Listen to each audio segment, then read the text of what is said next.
Gue tuh lupa kalau hari ini udah hari Jumat dan belum ada podcast. Serius nih. Gue tadi baru sadar, oh ya udah Jumat hari ini ya. Kemarin belum bikin podcast ya, gitulah.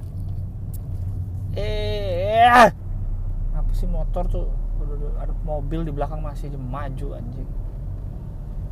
Ya, jadi baru dibikin podcastnya hari ini. Dan karena saya lupa kalau belum bikin podcast, saya tidak bawa Zoom recording. Jadi ini pakai handphone dan pakai handsfree aja. Semoga suaranya tetap oke karena lagi di mobil. Selamat datang di podcast Biar Lega bersama saya Gilang Baskara. Podcast ini berisikan hal-hal yang mengganggu otak saya, yang ingin saya keluarkan, yang ingin saya ingin saya keluarkan dari hati, dari otak saya, pikiran-pikiran ini biar lega. Tayang setiap hari Kamis, tapi kadang-kadang tidak. Tapi secara resmi menurut rilisan podcast ini adalah hari Kamis, setiap hari Kamis, seminggu sekali. Itulah. Dan tadi gue udah ngerekam sebenarnya sekitar berapa kali, belum banyak sih, 5 menitan kali, terus tapi audionya jelek karena nyangkut ke bluetooth mobil, terus jadi bukan dari handsfree. Tau dah. Ada aja deh. Gue ingin mengucapkan ini dulu, turut bela sungkawa atas musibah yang terjadi pada Sriwijaya Air di awal tahun ini. Doa gue buat keluarga-keluarga yang ditinggalkan, sanak saudara diberi kekuatan, diberi kesabaran, sampai akhirnya bisa tenang lagi gitu, bisa menjalani hidup lagi seperti biasa. Semoga ada kekuatan itu untuk jalanin hidup pasca ditinggal rekan-rekan dan kerabat-kerabatnya. Kecelakaan pesawat tuh selalu menjadi suatu yang wah banget gitu. Karena kalau menurut statistik kan di seluruh dunia katanya moda transportasi paling aman itu pesawat terbang. Karena kalau dilihat secara statistik, kecelakaannya tuh memang jarang pesawat terbang dibanding moda transportasi lain, dibanding kapal laut dan moda transportasi darat gitu. Tapi sekalinya pesawat terbang kecelakaan, biasanya jadi wah banget gitu di berita maupun ya kejadiannya, karena beliau ini kan pesawat di langit, ya kan. Jadi kalau ada error dikit ya jatuh dari langit gitu. Jadinya wah gitu, jadinya terasa sangat parah walaupun dia moda transportasi paling aman. Kayaknya semua ada ininya kali ya, kekurangan kelebihan gitu kali ya, high risknya. Ya dia paling aman, tapi kalau sekalinya kecelakaan ya paling serem mungkin.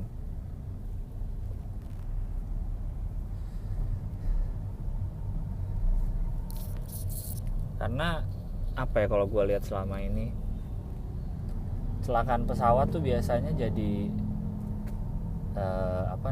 paling menarik perhatian orang lah. Karena gini, lu lihat setiap hari pasti lu lihat berita ada kecelakaan mobil, kecelakaan di tol, entah kecelakaan motor,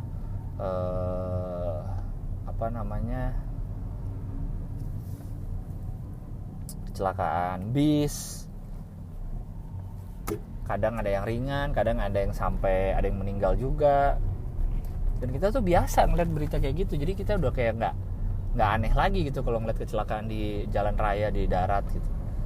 Mungkin kayak waktu itu pernah ada bis yang masuk jurang, seluruhnya puluhan orang meninggal, atau bis yang kebakar, puluhan di dalamnya meninggal. Nah itu biasanya baru jadi berita yang wah, jadi rame lah, semua orang ngomongin segala macam kalau yang sampai parah banget gitu. Tapi kecelakaan biasa tuh setiap hari terjadi gitu. Kadang luka, kadang parah, kadang enggak gitu. Cuman kecelakaan itu di jalan raya sering sekali terjadi. Tapi orang lebih karena menganggap itu biasa, jadi kayak ya udah aja gitu. Beda sama pesawat. Orang menganggap itu spesial gitu kalau ada musibah kecelakaan pesawat. Dan kalau pesawat, misalkan terjadi kecelakaan nih, kayak kemarin aja, biasanya setelahnya orang jadi takut. Gue pribadi pun kadang jadi kepikiran, kalau mau naik pesawat jadi serem ya, kayak gitu. Naik pesawat jadi serem, apalagi naik pesawat dengan si maskapai yang habis kecelakaan. Misalnya kayak kemarin, karena kasusnya yang kemarin Sriwijaya, orang jadi jadi takut naik Sriwijaya gitu. Biasanya kayak gitu orang, jadi takut naik pesawat B gitu, pesawat X nih jadi takut gara-gara kemarin dia habis kecelakaan, kayak gitu. Tapi kalau kecelakaan lalu lintas, lo habis lihat berita mobil hancur di tol, kecelakaan, besoknya lo naik mobil ya udah, naik mobil aja gitu. Besoknya lo naik motor ya udah aja, nggak takut. Biasa aja kalau kecelakaan lalu lintas. Kalau kecelakaan pesawat enggak, biasanya jadi bikin orang jadi takut. Naik pesawat jadi takut gitu. Emang apa ya, ada sesuatu yang beda aja gitu kalau pesawat, rasanya di hati tuh kayak lebih serem banget.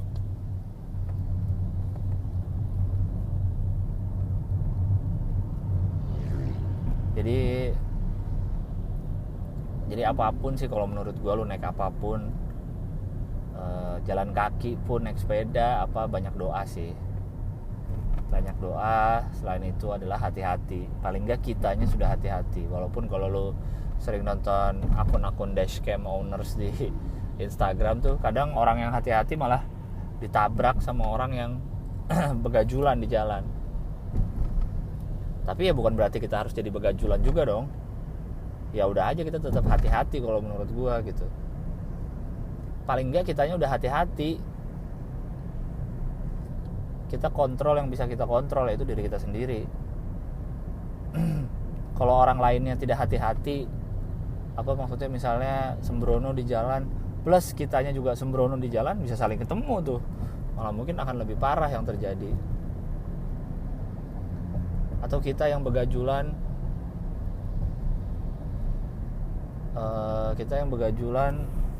malah nabrak orang yang sedang berhati-hati, kan juga nggak enak juga gitu.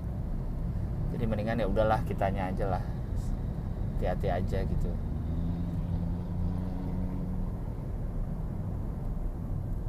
Kalau bisa jangan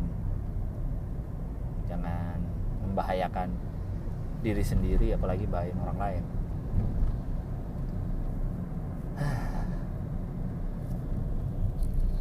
Gue bahas apa nih ya? Kemarin vaksin udah mulai dicolok ke presiden dan ke Raffi Ahmad, ke walaupun gue secara pribadi sih agak gimana ya, kayaknya biasanya kan vaksin tuh katanya developnya bertahun-tahun, ini vaksin nggak nyampe setahun udah bisa jadi gitu. Cuma ya pasti ada ininya lah, kan semua kan juga udah teruji klinis, negara lain juga udah ada beberapa yang mulai. Jadi mungkin emang ya udah, mungkin memang bisa nih, udah bisa oke lah nih vaksin.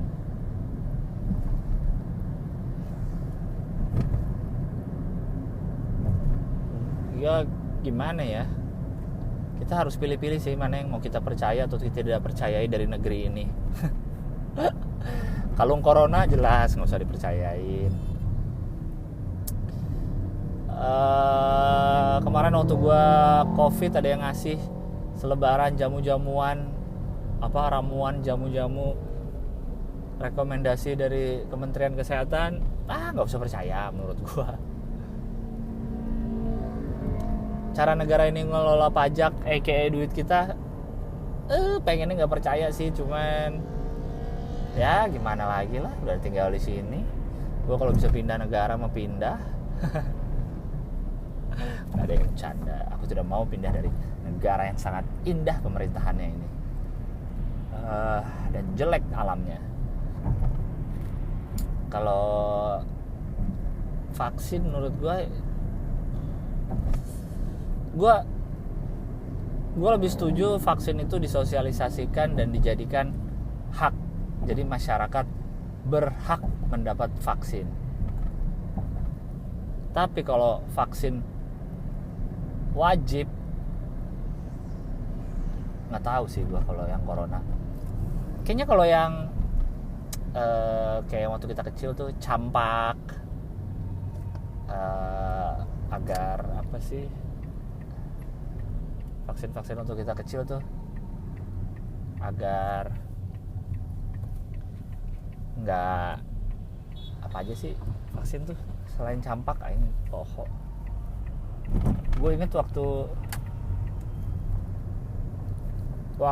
SD ada yang ke sekolah tuh vaksin tuh. Terus gue takut banget disuntik soalnya.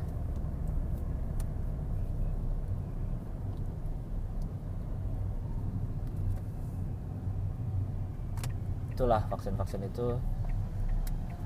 Iya mungkin karena kan sudah di hasil penelitian bertahun-tahun, terus sudah tahu kalau dari kecil ini berarti aman dari campak, bla bla bla bla bla. Tapi kalau yang gini corona, nggak tahu sih, ini kan virusnya baru, apakah ke masa depan dia tidak akan pernah hilang gitu virusnya selama-lamanya. Gua nggak ngerti dah. Tapi kalau gue sih mikirnya kayaknya hak aja deh, jangan dijadiin kewajiban kalau yang corona ini. Kayaknya kalau wajib kayak dipaksa banget gitu, apalagi kalau sampai dibilang denda segala macam. Gue pribadi sih kalau gue udah kebagian antriannya, gue sih mau aja divaksin. Tapi nggak tahu sih, gue kan penyintas kayaknya belakangan dapat giliran vaksinnya. Tapi gue tidak menolak gitu, sepertinya. Mau dibilang ada chipnya, ada apa, udahlah, mau gimana lagi. Kalaupun emang ada chip ya udahlah, gue dikontrol sama Microsoft ya, emang udah hidup gue dikontrol sama Microsoft dan teman-temannya, nggak mau gimana lagi.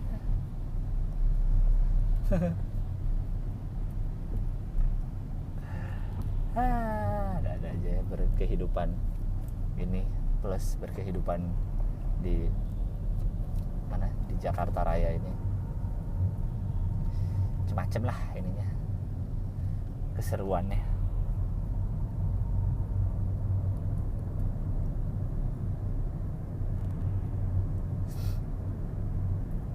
Karena emang juga sekarang nih kan PSBB lagi, Jawa Bali apa seluruh Indonesia ya? Jawa Bali kali ya.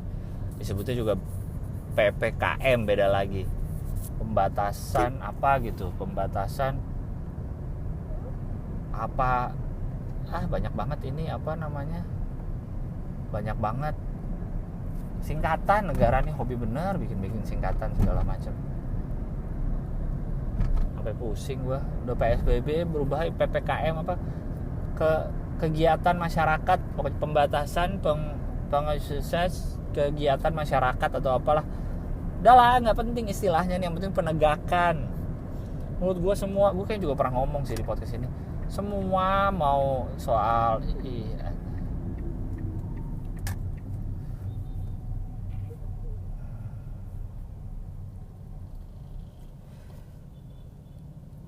jadi saya baru terhadang sama rombongan pengantar jenazah yang seperti biasa banyak sekali motor tidak berhelm, tapi ya udahlah.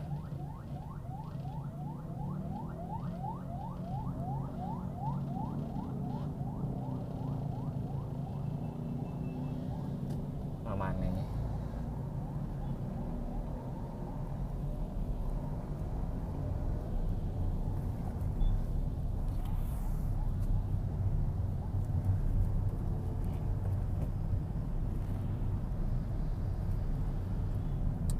Gue lagi ngomong apa lagi kan, gara-gara tiba-tiba dialangin jalannya,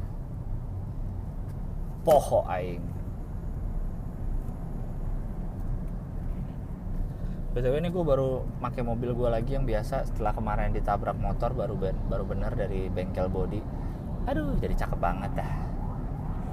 Senang sekali saya ini. Padahal mobil gue kembali seperti semula, bukan habis dimodif gitu atau apa. Cuma gue seneng aja nih, gue berusaha mensyukuri hal-hal kecil yang terjadi dalam hidup ini.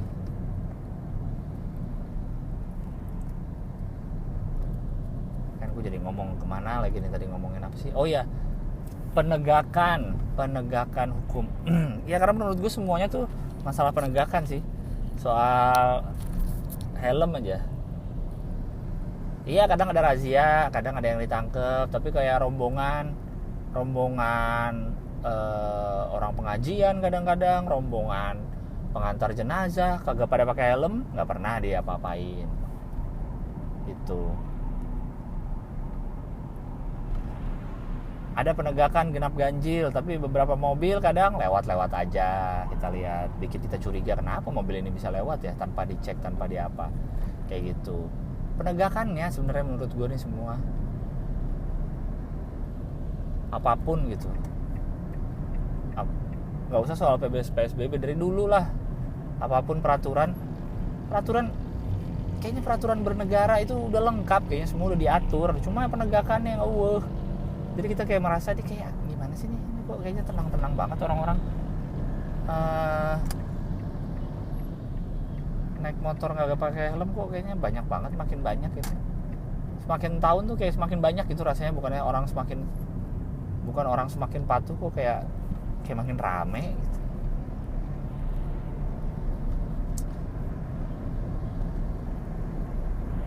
Jalur sepeda dibikin, tapi ya gitulah, kadang lewat jalan jelek, ada yang kendaraan bermotor lewatin situ juga nggak apa-apa. Coba lu masuk tol kalau di ya daerah Jabodetabek lah ya, atau ke Bandung yang gue lihat, bis kadang suka di kanan, nggak kadang sering, bis suka di kanan, tidak ada yang menindak. Truk suka di tengah, bikin aduh lama.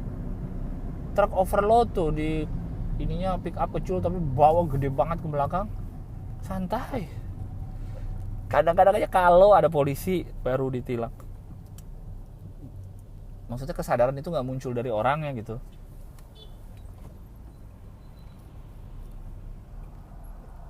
Gue rasa kalau dari awal atau dari dulu mungkin penindakan apapun, soal hukum apapun tuh tegas gitu, orang pasti udah secara sadar taat sendiri. Kayak soal PSBB nih, kemarin bilang masih bersyukur negara kita nggak lockdown. Kenapa bersyukur? Orang sekarang kasus makin banyak. Justru bapak-bapak itu yang membuat keputusan, kenapa nggak lockdown dari dulu? Setengah hati gitu. Karena lockdown kan berarti harus menyediakan makanan, apa kehidupan untuk rakyatnya. Males kayaknya. Nggak ada budget nggak ada, tapi bikin upacara pelepasan vaksin yang di Bio Farma Bandung. Upacara pelepasan vaksin buat apa, anjing? Buat apa pelepasan vaksin diupacarain, dibikin ada protokoler, dibikin orang kerumun, jadinya berkerumun lagi tuh di sana.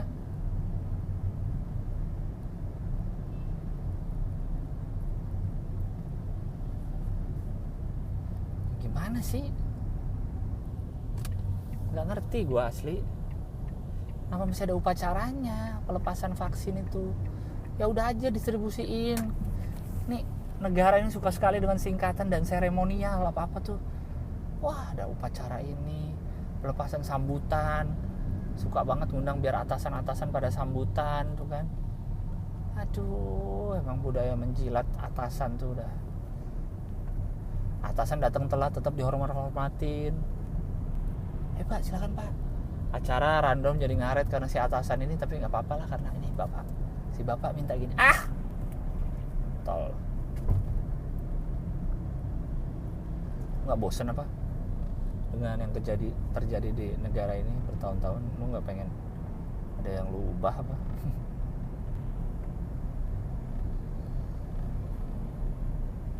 Kok begini gitu?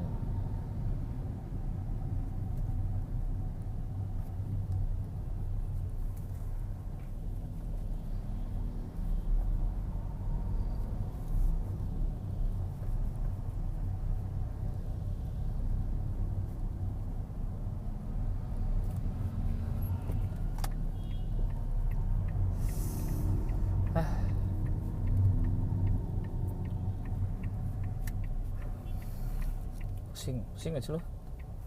Makin kesini tuh kayak ngeliat ada kebijakan apa pusing gitu ngeliatnya. sekarang PSBB lagi. Gue karena ada kerjaan nih, udah ada kerjaan berapa minggu ini harus keluar tetap. Jalanan pun terasa normal menurut saya. Traffic lalu lintas normal menurut saya nih, tidak seperti PSBB. Beda kayak PSBB waktu yang awal-awal corona itu, iya terasa banget. Enggak sih, gue awal nggak tahu deh karena gue emang nggak keluar rumah deh. Pokoknya yang pas PSBB kapan gitu, kalau lu keluar ke jalanan Jakarta tuh berasa sepinya gitu. Kalau yang sekarang nih 2 minggu ini terasa banget sama ajanya.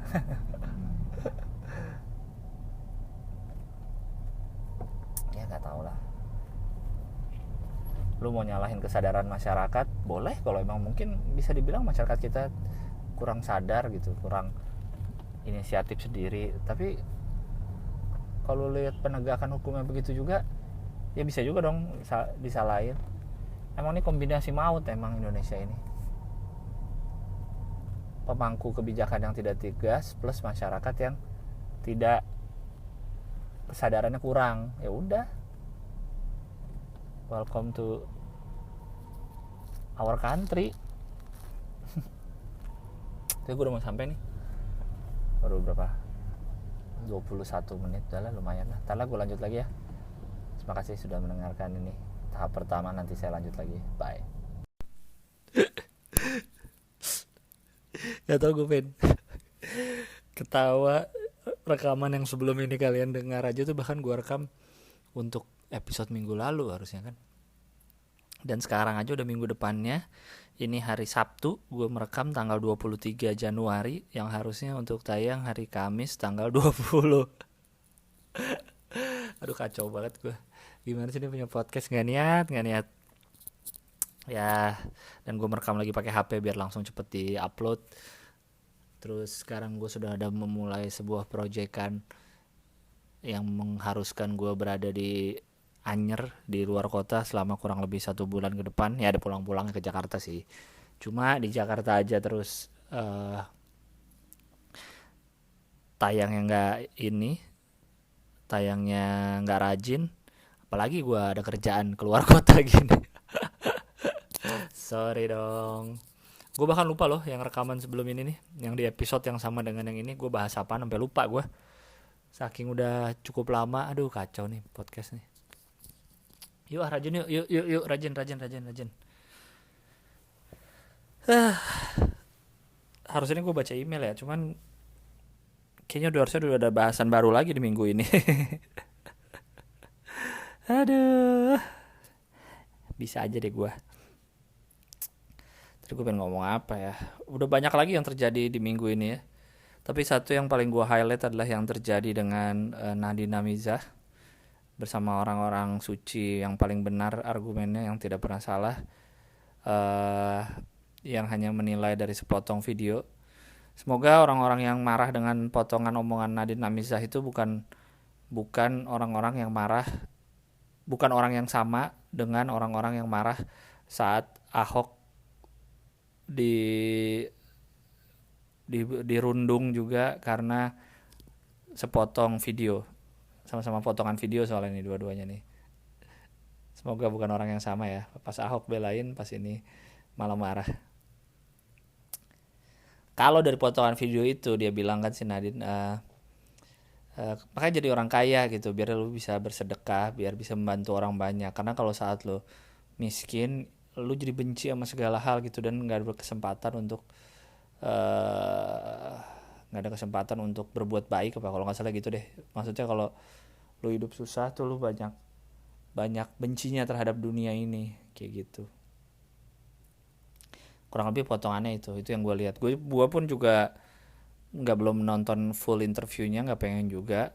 Cuma dari yang potongan yang rame ya itu. Anak umur 20 tahun mengeluarkan argumen. Ya udahlah. Coba pikirin saat Anda 20 tahun, argumen-argumen keren yang Anda keluarkan dari mulut Anda itu kan tidak di sosmed. Jadi nggak kena omongan orang.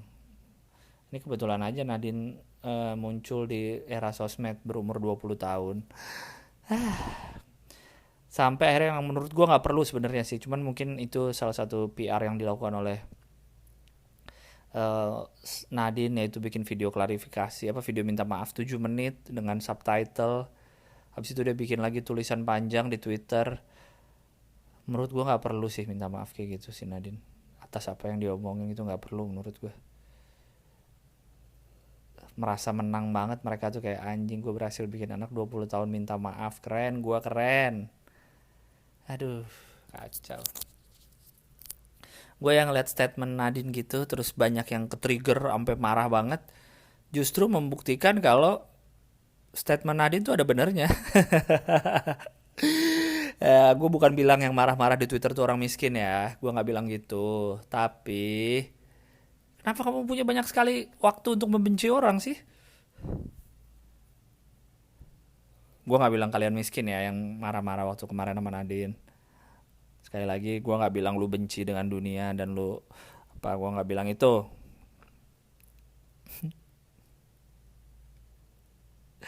Aduh, udah gue mau baca email aja untuk episode minggu ini.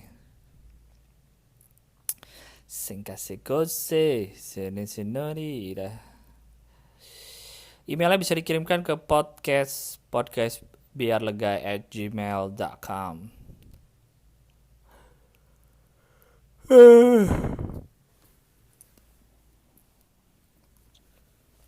Dari email mulai tanggal 22 Desember. Masih ada 22 Desember.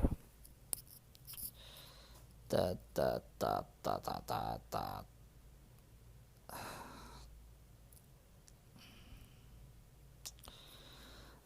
Halo lagi bang. Oh nih udah ngirim email berapa kali. Gue Nadia yang email di episode Bakmi kemarin bang, udah dibacain emailnya, dikasih mantra andalan pula WKWK, dan sekarang gue sih lebih banyak diemnya di kantor. Gue pikir ya udahlah ngapain juga gue pikirin, tau nggak ngaruh ke kinerja gue. Ternyata gue salah bang, akhir-akhir ini gue jadi sering ngantuk, kehabisan ide ya, anjir gini banget ya. Untung ada podcast lo dan podcast lain yang sedikit ngebuka otak gue buat lebih lancar kerja. Dan kayaknya gue bakal sering curhat ke sini. Nggak boleh sering-sering sini. Tolong cari kehidupan lain. Iya, gue nyuruh orang-orang pada email, tapi kalau keseringan email di sini, saya tidak menyuruh, karena harusnya Anda punya hal lain lebih penting. Oh iya bang, gue bukan orang Lowokwaru atau Suhat, tapi orang Singosari, salah satu desa kabupaten. Tahu gue daerah Singosari juga tahu, agak jauh itu. Sini ada bakso yang terkenal namanya bakso sumsum Cak Hadi. Wow, bakso sumsum.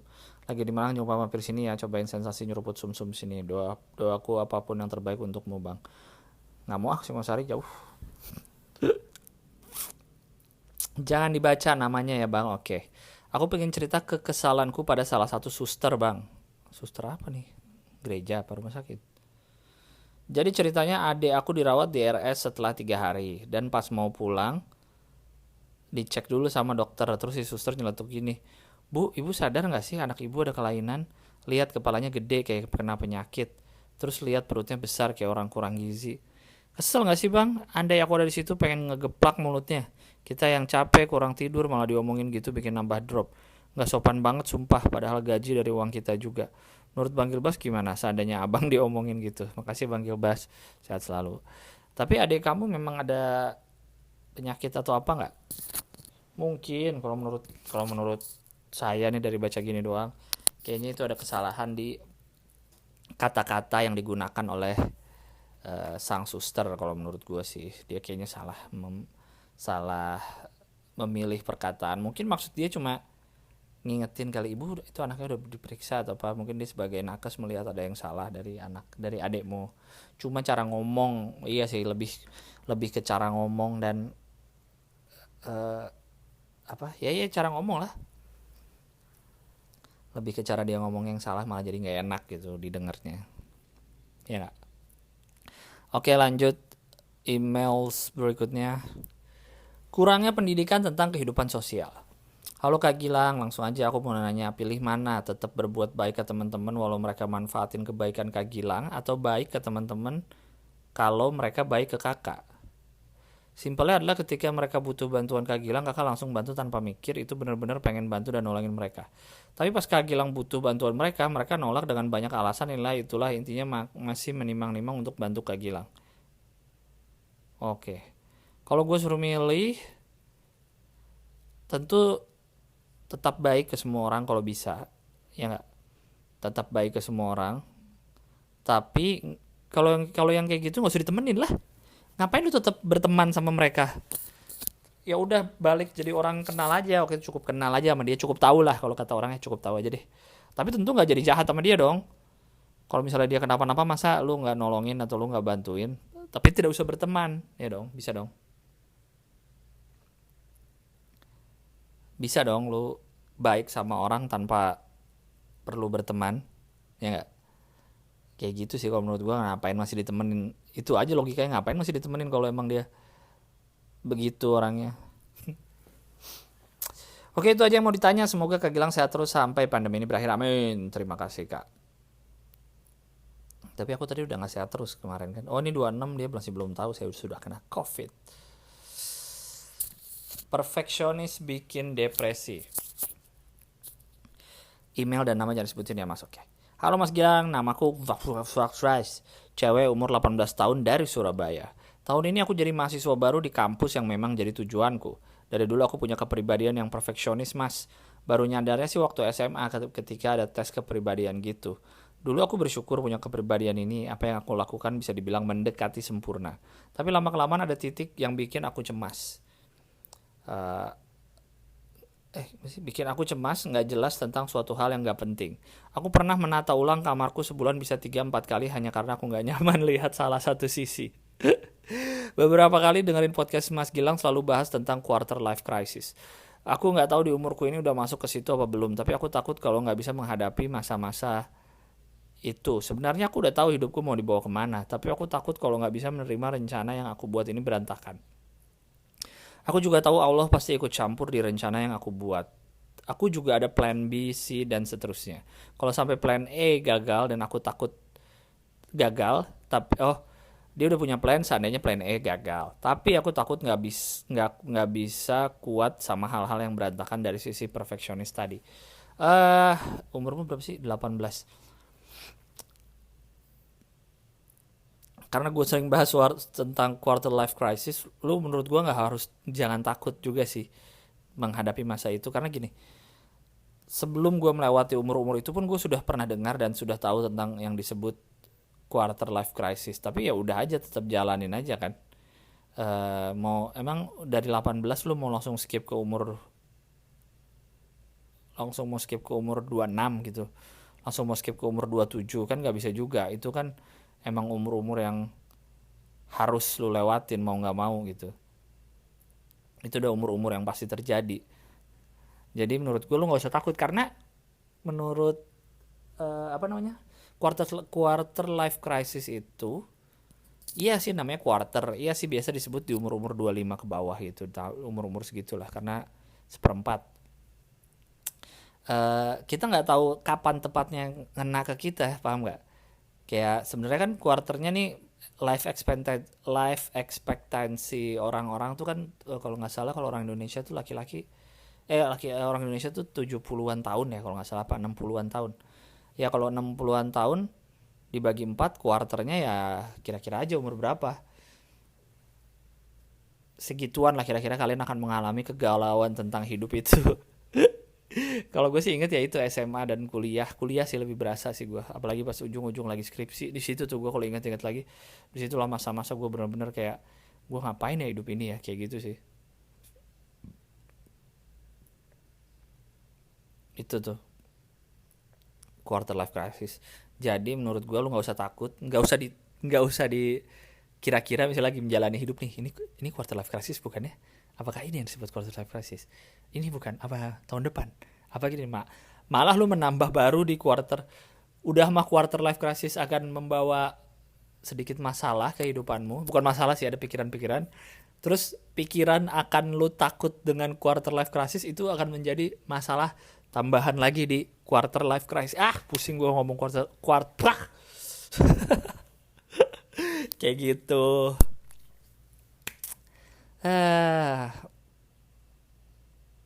Jadi santai bro, jalanin aja hidup. Gue kalau ngeliat orang yang perfeksionis juga gue salut sih kadang. Wow, ini bisa dia sampai kelihatannya suatu karya udah bagus sama dia masih dibagusin lagi. Tapi di satu sisi gue merasa beruntung orang-orang kayak gue gitu yang tidak punya rencana hidup. yang nggak tahu mau ngapain, yang ada di depan aja kerjain, ada di depan dikerjain gitu. Akhirnya gue nggak ada beban, nggak takut ada ekspektasi yang harus gue penuhi, nggak takut kayak gitu-gitu gitu jadinya. Kalau menurut gue ya, gue nggak ada plan yang takut berantakan, gue nggak ada plan apa-apa gitu. Gue kalau ngeliat di depan ada kesempatan kerjain gitu, kemana hidup bawa gue. Nggak tahu nih juga bener apa salah ya, gue nggak bilang ini benar, cuma itu yang terjadi di gue. Jadi gue nggak takut ada plan berantakan. Tapi ya orang-orang kayak lu pasti udah siap tuh. Yang kerennya gue juga suka salut sih sama orang-orang yang dari kuliah semester 1 tuh udah tahu gedenya mau jadi apa. Anjing, keren banget orang-orang kayak gitu, kok bisa ya. Eh, Mungkin lu ini juga kali, apa sih sebutannya yang orang nggak, kalau lu bilang sampai sebulan ganti ganti ganti itu kamar, eh apa sih istilahnya tuh, yang suka rapi-rapi terus, eh ADHD bukan ADHD, itulah, lupa gue. Kenapa gue jadi pusing sendiri mikirin ini aja, udah pusing mikirin podcast sendiri, gue telat mulu. Oh maaf mas kalau kebanyakan, kalaupun gak ada dikasih saran juga nggak apa-apa. Cerita di sini biar lega. Alhamdulillah bisa ngurangin sedikit pikiranku. Terima kasih mas, semoga sehat selalu. Ini gue lagi bang, jangan bacain alamat email, oke? Oh panjang. Halo bang, gue sebenarnya kemarin tuh mau wawancara Bang Gilang buat karya tulis ilmiah di kampus eh soal pengaruh keterbukaan anonim terhadap kesehatan mental pendengar podcast biar lega. Anjing, pahit lo bikin karya tulis tentang ini. Tapi karena undangan wawancaranya mepet, gue kirim ke Bang Gilang, jadi gue unsend DM Instagram. Bang, maksudnya udah balas email kemarin, intinya sekarang gue udah ngubur mimpi jadi komik karena lo bener gak semua orang bisa jadi apapun. Gue demotivator emang gue. BTW gue juga baru ingat ada komik cewek keren namanya Priska Barusegu. Orangnya welcome banget bang sama dia. Apalagi penikmat off air. Gue senang ternyata jadi komik cewek gak seserem yang gue duga. Udah, gue jadi budak korporat aja. Soalnya benar kata abang di podcast episode 1, stand up itu gak cuma soal teknik. Meanwhile gue mager open mic, jadi mau jadi apa gue percuma belajar teknik dari SMP, cuma bisa jadi elitis yang bisik-bisik nebak punchline kalau lagi nonton stand up sama teman. Tapi gue emang gitu, tahu bang, ngeselin gak gue? Nggak ngeselin sih, tapi itu pun yang terjadi sama gue dan komik-komik saat masih baru kali ya, saat baru-baru stand up. Saat baru-baru stand up tuh kalau nonton show stand up jadinya nggak menikmati, jadinya malah mikirin, anjing punchline-nya kesini, aduh ini kayaknya bakal callback nih, wah ini rule of three ya, wah itu nggak enak tuh. Mungkin kayak sutradara nonton film kali ya, jadi banyak hal teknis yang dipikirin. Tapi makin kesini udah biasa nonton, gue udah tahu. Paling kadang mengagumi cara dia nulis materi, ngagumin kerapihan setlistnya, tapi udah nggak terlalu teknis mikirin, aduh punchline-nya kok kesini, alah capek, orang pengen nikmatin show kok. Bang, Bang, gue mau nanya pendapat abang soal idola. Ini pernah dibahas juga sama Bang Radit ketika dia ngobrol sama Bang Rian. Bahwa artis sudah mati ketika dia punya karya. Masalahnya sejak gue ngelihat problematika yang diciptakan sama Hindia dan Terelie, gue jadi bingung. Orang problematik itu bisa didukung gak ya karyanya? Menurut lu gimana bang? Artis udah mati ketika dia udah punya karya. Gak tahu dah. Orang politik bisa didukung nggak? Ya bisa. Sekarang lu penganut mana nih? Karya sama orangnya dipisah, apa karya sama orangnya digabung gitu? Kan ada orang yang misalnya karyanya bagus nih, tapi kalau orangnya ternyata misalnya ya support LGBT, lu jadi nggak mau dengar karyanya. Padahal karyanya bagus menurut lu. Menurut gue harusnya lu bisa dipisah sih, kayak gitu-gitu, karena banyak sisi gelap dalam tanda petik ya, sisi gelap idola-idola lu mungkin yang lu nggak tahu juga gitu. Kayak katanya kan Walt Disney si orangnya tuh dia nyumbang ke Nazi atau kemana gitu kan katanya. Nah terus apakah karena itu lu jadi nggak mau nonton Toy Story gitu? Jadi ya sekarang lu pilih aja lu mau pisahkan itu apa enggak. Lanjut. Udah gitu aja, sehat terus ya bang. Gue turut berduka cita karena semprot nggak ada filternya. Dan akhirnya apa yang awalnya mau nggak mau, apa sih, mau nggak mau Bang Gilang expose soal hubungan abang sama pacar abang jadi ke expose. Soalnya gue tangkep bercandaan tentang itu selalu disensor, diboring bokir, tapi giliran disemprot malah dibuka. Langgung terus sama mbaknya, cantik banget, gemesin dan tembem. Ya terima kasih, amin. Gue sama pacar gue juga kondisinya sama kayak Bang Gilang, wak wak wak wak, jadi paham banget. Bahagia terus ya bang. Alright, lanjut. Ini subjeknya bingung. Halo Bang Gilbas, ini udah tanggal 29 Desember. Gue mau cerita nih, gue kenal seorang cewek di Twitter sekitar 2 tahun yang lalu. Dari Open BO pasti ya. Orangnya menurut gue cantik dan lucu. Oke sorry, saya bercanda. Bukan Open BO kok, pasti Anda kenal dengan baik-baik. Bukan berarti yang Open BO gak baik ya. Wow, semua harus klarifikasi biar gak disalah-salahin. Orangnya menurut gue cantik dan lucu. Plus gue yakin kalau dia cocok buat gue, makanya gue dengan nekat DM dia. Awalnya sih chatting biasa, seru-seruan, ngirim-ngirim memes, nanya-nanya dan lain-lain. Lama-lama gue baper. Pertama pengen gue deketin, tapi dia udah ada pacar, jadi gue mundur. Sekitar berapa bulan lalu gue nyoba buat deketin lagi, dan ternyata dia udah putus dari cowoknya yang dulu. Ya udah, gue coba deketin lagi. Reaksi dia menurut gue positif, suka curhat. Kalau sedih suka cerita ke gue, suka nyemangatin gue kalau gue lagi sedih. Aduh sorry. Duh ada air. Suka ngirim foto selfie sehingga gue cukup yakin kalau dia juga baper sama gue. Ya iyalah, udah ngirim-ngirim foto. Setelah gue bilang kalau gue baper beneran sama dia, dia kaget. Dia udah nyoba buat baper sama gue tapi nggak bisa, apalagi belum ketemuan karena COVID. Ya udah gue terima aja kan, soalnya gue nggak mau kehilangan dia sebagai teman. Jadi gue bingung bang, gue tetap deketin dia apa move on ke orang lain. Gue udah nyoba buat deket ke cewek lain tapi nggak bisa. Gue ngerasa kalau dia orang yang cocok buat gue. Kayak yang Bang Gilbas bilang tentang gimana cowok sayang beneran sama cewek. Gue sama sekali nggak ada pikiran yang jorok tentang dia. Pure pengen deket sama dia, beda sama yang sebelum-sebelumnya. Tuh, bener nih. Emang teori gue tuh bener. Kalau lu lihat cewek terus lu bener-bener suka, lu nggak ada pikiran yang jorok-jorok, itu beneran suka berarti, bukan hanya sekedar nafsu. Karena lu sering dong kalau ngeliat foto di IG, anjing seksi banget tuh, pasti kan nafsu. Tapi ada beberapa juga mungkin foto cewek yang lu lihat lu sayang gitu jadinya. Bukan pengen ngapa-ngapain, pengen menyayangi gitu, pengen lus-lus pala doang. Kalau menurut saya ini dia belum baper atau apa, mungkin karena belum ketemu kali. Ya. Oh ini lanjutannya nih. NB, gue yakin kalau nggak ada COVID gue udah jadian sama dia. Pernah mau jalan tapi ya karena COVID nggak jadi. Ingat, beri sedikit waktu agar cinta datang karena terbiasa, men. Kalau terbiasa lama-lama cinta dia. Emang COVID nih menggagalkan orang-orang yang ingin berpegangan tangan. Lanjut, ini udah berapa lama nih? 21 menit. Email terakhir kali ya. Ini email terakhir di bulan Desember biar pas. Mau cerita, halo Bang Gilang, aku Adrian. Ada kejadian tahun lalu, ini kejadian tahun lalu namun belum sempat keluar. Akhirnya keluar sekarang karena nggak tahu mau cerita sama siapa. Mendem sampai sekarang. Aku mau cerita cewek, sebut aja Mawar. Kami sudah dekat 3 bulanan, tapi dia abis putus sama pacarnya. Mereka LDR dan akhirnya dekat sama aku. Kami sempat berdebat beberapa kali karena beberapa hal yang selama deket sama aku dia masih suka. Debat beberapa hal. Dan selama deket sama aku dia masih suka diajak balikan sama mantannya. Dia bilang dia masih belum bisa lepas dari mantannya walaupun pacarnya abusive. Mereka beda agama dan aku juga beda agama sama si Mawar. Mereka beda agama dan kamu juga beda agama sama si Mawar.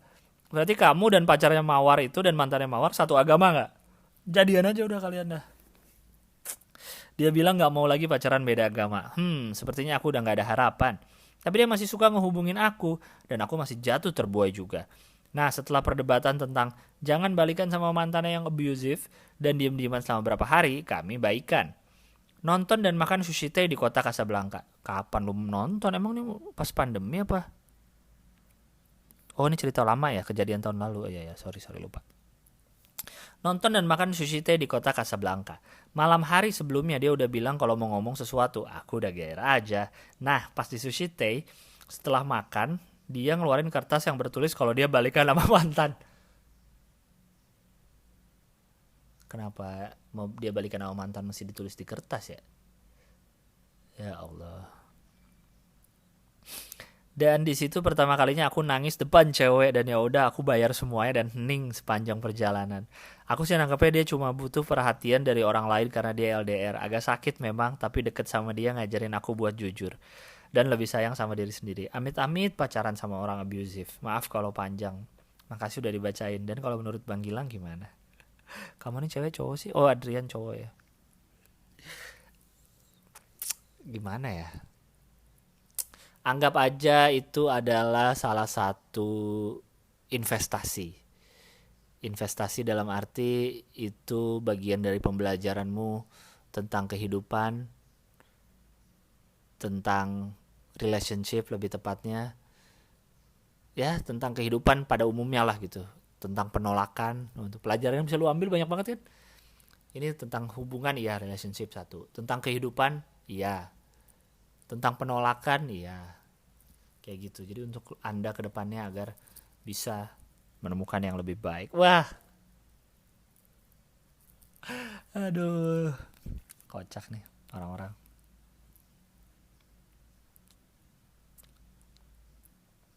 Sedih juga sih, tapi ya mungkin ya pelajaran itu lu berusaha untuk tidak jadi orang yang abusive, dan semoga tidak bertemu orang-orang lain yang abusive juga. Lu jadi tahu kalau orang, kadang kita suka bingung kan ngeliat orang yang pacaran, nggak usah nikah deh, pacaran dipukulin gitu, dikasarin sama pacarnya, sama pasangannya. Lu lihat, kok lu masih bertahan sih, kok lu masih mau sama dia. Nah itu yang kita nggak tahu tuh. Kadang kita ngeliat dari luar doang, soalnya lu nggak ada di sepatu dia. Ada hal-hal yang suka gitu tuh, kita suka heran, kok dia masih mau ya sama dia walaupun udah dipukulin, udah ditamparin mulu. Aneh bro, emang kehidupan cinta itu aneh, nggak bisa lu logikaan. Emang cinta ini kadang-kadang tak ada logika, bener. Dan bahkan lebih seringnya emang bukan kadang-kadang, seringnya nggak ada logika, nggak bisa ada ilmu eksaknya gitu. Gitulah kurang lebih. Nggak apa-apa, jadikan pelajaran hidup, Adrian. Udah, terakhir ya itu tadi. Terima kasih banyak sudah mendengarkan. Karena gue lagi ada proyek di sini dan bersama teman-teman juga, mungkin bisa lah nanti email podcast atau pelancar bisa rekaman bareng yang lain-lain, bisa tidak sendirian gue. Ini episode terkacau kayaknya, satu direkam kapan, satu direkam kapan. Ya udahlah, sampai ketemu lagi ya. Terima kasih banyak sudah mendengarkan podcast biar lega, hanya di Spotify, nggak ada yang nggak eksklusif. Bye.